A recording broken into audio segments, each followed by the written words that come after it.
Imagine, just for a second, what it would actually feel like to wake up tomorrow morning and discover that absolutely everything you fundamentally believed about the universe was completely wrong. Oh, man. That is a heavy thought. Right. And I don't just mean a minor scientific correction, like, realizing a dinosaur had feathers instead of scales. Yeah, sure. I mean, the absolute core of your reality, your place in the cosmos, your personal importance, your basic primal sense of safety, Yeah. just gone. Completely erased. Erased by a single new piece of information. Like, how would you handle that? It is a genuinely terrifying thought experiment. Yeah. Because most of us sitting here today, well, we like to believe we would be the brave visionary in that scenario, right? Totally. We all think we'd be the hero. We like to think we'd step out into the light, embrace the new truth, and, I don't know, bravely lead humanity forward. But historically, psychologically, that kind of total unmitigated paradigm shift is devastating. It just breaks people. It feels like the ground literally vanishing beneath your feet. And that profound sense of vertigo, well, that's the core mission of our deep dive today. We're looking at some really fascinating source material for this one. Yes, exactly. We are exploring the ideas laid out in Edgar A. Singer's analysis, modern thinkers, and present problems. But we aren't just, sitting down for a dry, dusty history lesson about astronomy. Definitely not. We are going to unpack the story of the Renaissance philosopher Giordano Bruno. And crucial to our deep dive today, we are going to look at Bruno not merely as this flawless marble statue of a scientific martyr, Right. but as a deeply conflicted, honestly terrified human being. Which is exactly what makes Singer's framing so compelling, I think. Yeah. This is really an exploration of the double-edged sword of transformative knowledge. The psychological cost of it. Yeah. We were looking at how a single radical idea can brilliantly liberate the human mind while simultaneously and, frankly, violently stripping away our most comforting, deeply held beliefs. It is a deep dive into the very heavy psychological price of knowing too much too soon. Exactly. So let's build the world before we break it, because to understand the sheer magnitude of what Bruno did, you have to truly understand the world he was born into. The old world mentality. All right. If you lived before Bruno, you lived in a universe that was brilliantly designed to make you feel safe. It was finite, it was closed, and it was rigidly hierarchically ordered. Everything in its right place. Precisely. Singer actually quotes the writer Anatole France, who beautifully described this older medieval universe as being built exactly like an immense cathedral. An immense cathedral, that implies so much. Like, it implies a floor, walls, a roof, and most importantly, a very specific, attentive architect. That is the perfect way to visualize it. I mean, the Earth was the absolute unmoving center of everything. Right. And the stars above you, they weren't massive, terrifying infernos millions of light years away. Yeah. They were literally thought to be glowing lamps. Just lamps hung up there. Hung on a solid, crystalline vault just above the sky. And right behind that physical vault was the literal dwelling place of God. Oh, wow. So it was very close. Very close. In this model, humanity was the undisputed sole focus of the divine plot. The entire universe was essentially a bespoke terrarium designed specifically for us. The drama of human salvation, our sins, our redemption, that was the only play in town. It's incredibly cozy when you really think about it. Everything has a place, the boundaries are clearly marked, and, well, you are the star of the show. You're safe. Yeah, you're safe. But then Bruno comes along, and let's walk through the actual logic of his great idea, because what makes it so stunning is that he didn't have a massive telescope or, like, a supercomputer. No, not at all. He just used terrifyingly simple deduction. He really did. He essentially used the logic of perspective. Bruno looked up at the night sky and reasoned, what is true of a candle flame must be true of a star. Let's break down the mechanics of that, because that is basically the pivot point of modern human history. Okay, so think about holding a candle right in front of your face. All right. It's bright, it emits heat, it dominates your entire field of vision. Now imagine someone holding that exact same candle a mile away on a completely dark night. It's no longer a blinding fire, it's just a tiny, faint prick of white light. Exactly, just a tiny point of light. So Bruno applied this to the sun. He knew the sun was a massive, blinding fire. He hypothesized that if you took our sun and moved it millions and millions of miles away, well, it would look exactly like a star. Which means the stars are just other suns. Exactly. And if the stars are other suns, they can't be tiny lamps glued to a solid glass ceiling. Right. They must be suspended in vast open space, which means the crystalline vault, the physical ceiling of our cathedral, it does not exist. It's an illusion. And once you realize there is no ceiling, the universe becomes boundless. It just goes on in every direction forever. Forever. People so often credit Copernicus with giving us the modern universe, but there is a massive distinction here. Copernicus basically just swapped the positions of the Earth and the Sun. Yeah, he kept the structure intact. If the medieval universe was a house, Copernicus just rearranged the furniture in the living room.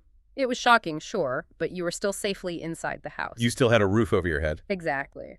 Bruno didn't just rearrange the furniture.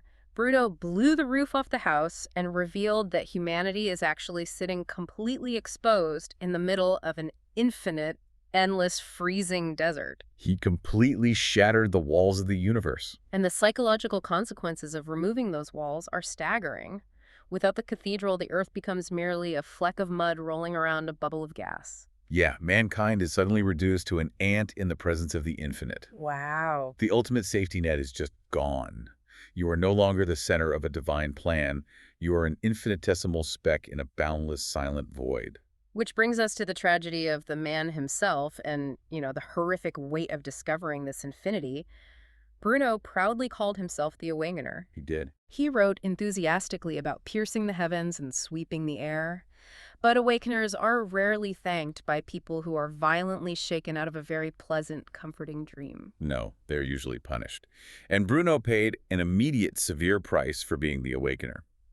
He spent 16 years as a driven, homeless wanderer across Europe. Just constantly running. Fleeing Italy, running to Switzerland, then France, England, Germany. He was a fugitive. He was hunted and hated for his intellect, constantly lecturing, frantically writing down his theories, but never finding a safe harbor to just, rest. And the church authorities were the ones aggressively hunting him down. But let's clarify why, because it wasn't just an argument about astronomy. The math of Bruno's infinite universe triggered a very specific, deeply terrifying theological crisis. Oh, absolutely. This is where the sheer danger of his logic becomes clear. If the universe is infinite and there are infinite stars functioning as suns, Bruno deduced there must be infinite planets orbiting those suns. That's okay, following in the logic. And if God is infinitely creative, it stands to reason that an infinite number of those planets must be inhabited by other beings. Oh, man. And here is where the moral framework of the entire medieval world just snaps in half. It really does. Because the authorities look at that logic and realize, wait, if there are countless alien worlds filled with intelligent beings, and if they are flawed or fallen creatures like us, does the drama of redemption have to be repeated over and over again? That's the terrifying question. Does Christ have to incarnate, suffer, and be crucified on millions of countless alien planets? It creates an absolute theological nightmare. Because it totally trivializes the foundational event of their entire civilization. The sacrifice on the cross goes from being the single defining cosmic event of the universe to just one execution among billions in an endless cycle. It completely decentralizes the human soul. And 16th century Europe was simply not equipped for that level of decentralization. Which inevitably leads us to the betrayal that ended Bruno's freedom. Right, in Venice. Yeah. A Venetian nobleman named Giovanni Mocenigo lured Bruno back to Venice under the guise of wanting to be tutored. But once Bruno arrived, Mocenigo locked him in an upstairs room, claimed his Catholic conscience compelled him to act, and handed Bruno directly over to the Inquisition. Okay, I have to stop you there and push back on the historical narrative. Sure, go ahead. Because earlier in his life, while Bruno was still relatively safe in Germany or England, he wrote that he could see the torches of his martyrdom coming. He did. He explicitly knew what the Inquisition did to heretics. So if he was this bold, hyper-intelligent visionary who saw the trap from a mile away, why on earth did he walk right back into it? Like, why go back to Italy at all? No, because he was human. That is the true tragedy of Giordano Bruno, where Singer's analysis really elevates this beyond a simple science versus religion story. How so? We modern people desperately want Bruno to be this unwavering, stoic superhero of reason. We want him to stand tall and mock his captors from day one. But he didn't. He wavered. After 16 years of running, of being despised, of being a stranger in strange lands, he was just bone tired. Singer suggests that, at his core, Bruno profoundly missed his father's house. His father's house, meaning the church itself, like the traditions he was raised in. Exactly that. He missed the warm, safe, comforting, enclosed world of his youth. The very cathedral he had spent his life intellectually shattering. He missed the belonging. Oh, that makes sense. And the historical record shows that when he was initially captured and brought before the tribunal in Venice, he did not stand tall and defy them with scientific facts. He fell to his knees. Wow. He recanted his ideas abjectly. He begged for his life, apologizing for the scandal he had caused, and offered to do whatever penance they demanded. That is incredibly difficult to hear. You want him to be defiant. You want him to be the victorious Awakener. But Singer argues this doesn't diminish Bruno's greatness at all. In fact, it makes him profoundly, tragically human. Think about the psychological tension he was under. It must have been unbearable. He had mathematically constructed this breathtaking new model of an infinite universe. But in his moments of deepest terror and isolation, he desperately craved the old wine of his childhood faith. The old wine. He was violently torn between the cold, objective truth of his towering intellect and the warm, desperate comfort of his own humanity. He knew the truth, but the truth was freezing him to death. So how do we process this? Because Singer doesn't just leave Bruno in the 16th century as an isolated historical anomaly. No, he broadens it.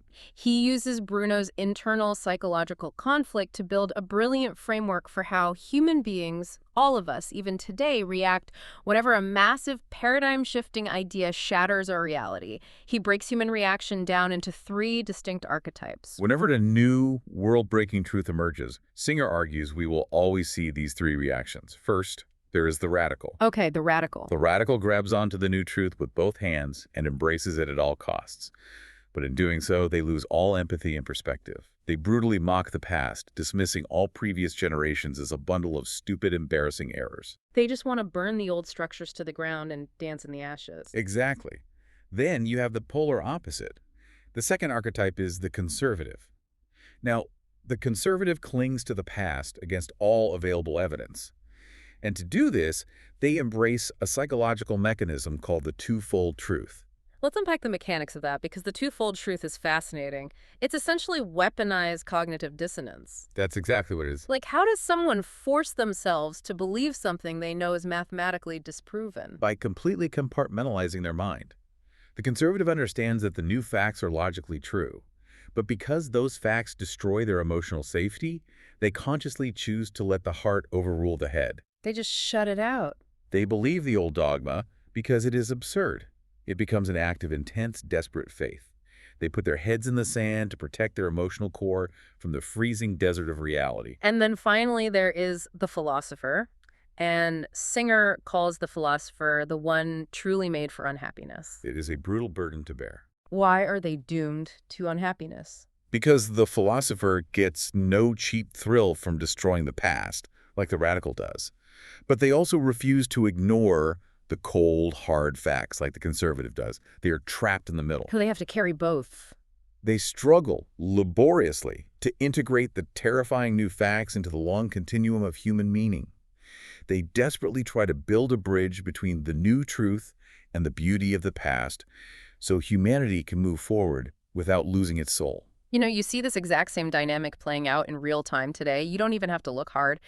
Just look at how modern society is reacting right now to massive shifts like artificial intelligence or the prospect of genetic engineering. Oh, absolutely. The parallels are everywhere. We have our radicals, the tech disruptors who want to break every old institution, automate everything, and mock anyone who shows caution as a Luddite. Right. We have the conservatives who panic, retreat into denial, or demand we just ban the technology and pretend the change isn't happening. And then we have those rare, exhausted philosophers caught in the crossfire, just trying to figure out how we survive this new reality without completely losing our humanity. It is a completely timeless human dynamic. But if we apply these 3 distinct categories back to our subject, well, which one was Giordano Bruno? That is the brilliant contradiction of his life. He wasn't just one of them, he was all 3. He embodied the entire spectrum. He was the radical who openly, viciously mocked the medieval monks, calling them asses and arrogantly tearing down their sacred cosmology. Right. Yet, as we saw, he was also the conservative mystic who fell to his knees in terror, begging the Inquisition for forgiveness, craving the warmth of the old dogma to save him from the void. And ultimately, He was the philosopher. How did his philosophy manifest? Like, how did he try to build that bridge between an infinite, cold universe and human meaning? By laying the intellectual groundwork for what we now call modern pantheism. What does modern pantheism actually mean in the context of an infinite universe? Well, if space has no edges, and there is no physical ceiling to the universe, then there is no outside for God to sit on a throne and look down on us. The old hierarchy is dead. Makes sense. So Bruno reasoned that God must be inside the universe. God isn't a king ruling above nature. God is the life force pulsing within all infinite things.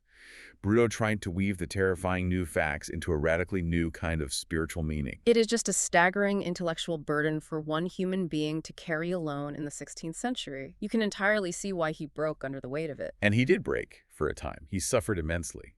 But we have to bring his narrative to its historical close, because the final chapter of his life is what cements his legacy forever.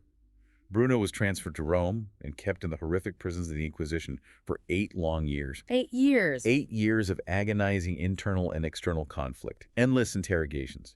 He swung wildly back and forth between boldly defending his infinite universe and breaking down to beg for mercy and offering to recant. It's just a psychological torture chamber. But finally, as the year 1600 approached, something inside him shifts. He stops fighting himself. He makes his choice. He accepts the burden of the philosopher. He accepts it completely. He refuses to recant any further. The authorities defrock him, formally excommunicate him, and hand him over to the secular arm of the government to be burned alive at the stake. It's just brutal. And when he is finally brought into the chamber to hear his formal death sentence in February of 1600, well, all the begging and uncertainty is gone. He stops wavering. Right. He stands before the most powerful, terrifying men in Europe, listens to his horrific sentence, and delivers his chilling, defiant final words. He looked at his judges and said, "In greater fear, perhaps, do you impose sentence upon me than I do receive it." In greater fear, perhaps, do you impose sentence upon me than I do receive it. That gives me absolute chills. He finally realizes that the Inquisitors are the ones who are truly terrified. Yes. They are the conservatives desperately trying to keep the roof on the cathedral. They are terrified of the infinite. But he's already faced it. It is the ultimate historical moment of the philosopher accepting the lethal weight of the truth.